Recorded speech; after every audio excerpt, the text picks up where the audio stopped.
La femme récalcitrée. J'invente des mots. De sa tremblante main, sur sa vie penchée, sans espoir guère plus, une larme elle essuya.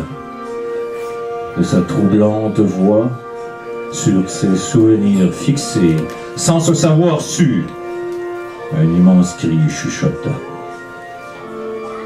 De son hagard regard, sans autre cœur pleure, abominablement seul, indéniablement à l'écart.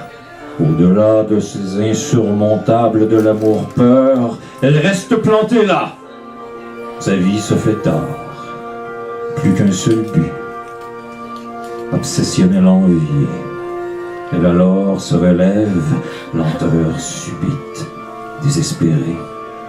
Dans le mur s'élança, anéanti. Les pentes lentement retombent bien aussi vite. S'effondrer, elle fera. Le néant fixant. Ne pouvant déjà pourtant pleurer plus. Déserter l'émotion au sablier truquant. Recroquevillé, désamé, démunisé nu. J'ai lui la main tendue, tendrement. Elle l'a prise, sans autre cœur cri. J'en alors saisis son abîme, ses tourments, et rien jamais ne fut plus pareil depuis. Car transmise ainsi comme un venin mora, sa déroute, sa folie et toutes ses croix. Et depuis, né de rêves que je me dois, au nom de tout ce que en croit Cruella, de sans relâche, sa d'absolue quête poursuivre, jusqu'au total délire. Précipice bord, revanchard, désespéré, jusqu'à ce qu'amour s'ensuive.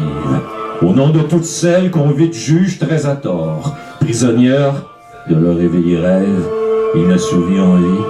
Ces indécouvertes du passé poétesses à jamais ici condamnées à leur vrai chercher la liberté, l'absolu, un sens à leur vie. Autre terrible prix à payer pour ces femmes récalcitrées.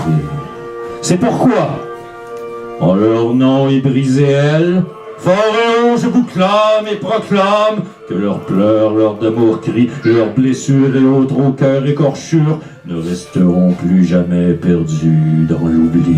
Moi, l'homme oublié, vous m'entendrez parler d'elle tant qu'il y aura la liberté, la poésie. Bravo.